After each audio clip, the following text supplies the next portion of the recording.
At this point, we're going to start adding now some interior walls. We've done a roof, exterior walls, which are the walls are the outside of the house, a roof, and a ground plane. So I'm going to go back to the level 1 floor plan view. You really should be saving your project as you go. So go ahead and save your project. I'm not going to do that right now, but you should be saving your project and save it under your current folder that you're using for your 1317 class. Just save project. Okay, so the walls I'm going to add now, okay, I'm going to go and use the interior 5-inch partition.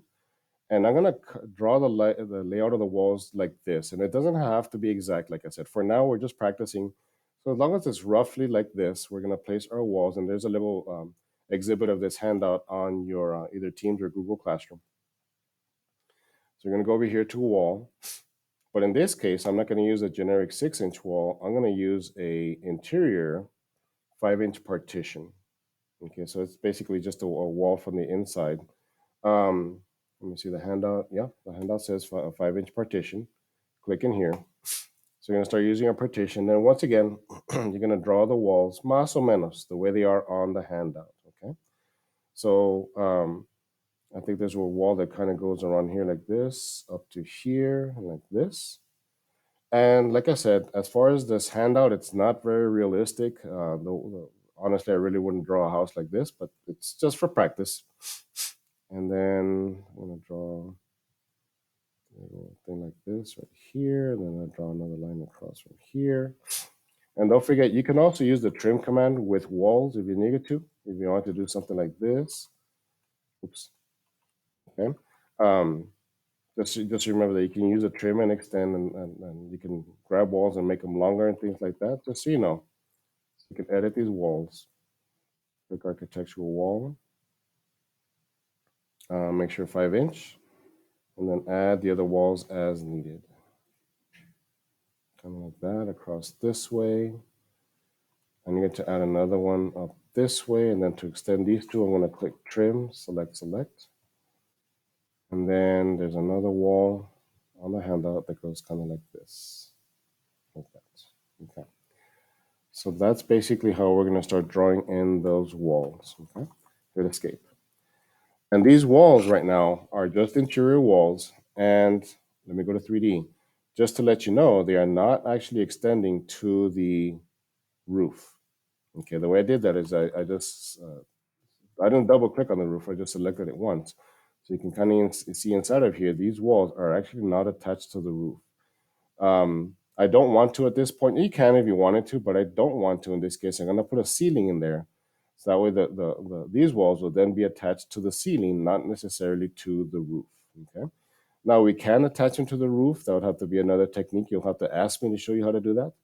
But in this case, I'm going to go ahead and draw the interior wall. I just drew the interior walls, but I'm going to go ahead and add a ceiling to it.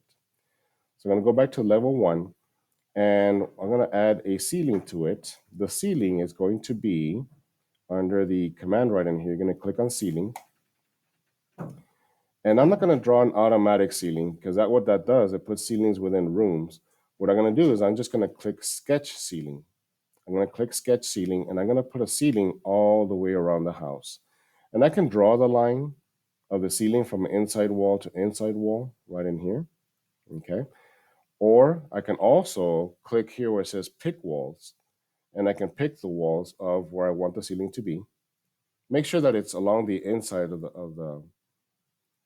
the walls, and you can kind of see the outline of the walls here. Now, if they're on the wrong side, you can actually click this guy and move the wall, the ceiling inside or out. Just make sure it's along the inside, and then click check. Okay. There's a little bit of geometry that in my case, I need to check, see what's going on. Continue. I guess I missed a little bit of something somewhere. Here we go. So yeah, here we got an issue right there. So I'm going to go ahead and click TR for trim. Select those two. Yours probably should have worked a little bit better than mine, but in mine it didn't. I'm going to click check. Okay. And we still have another issue somewhere in here. It's kind of highlighted. Interesting. Yep, there we go. TR for trim. It does need to be a continuous loop. If there's little lines like that, it just won't work, as you can see. And there we go. Okay. So now if I go to my 3D view, select, you notice that we have a ceiling in here. And it's a little bit lower than the walls, and that's okay. That's okay. So that'll work for now. That way, on the inside, I actually have a ceiling that I can start using here for reference. Okay. And by the way, since we're here, I can go ahead and show you how to do this other trick too.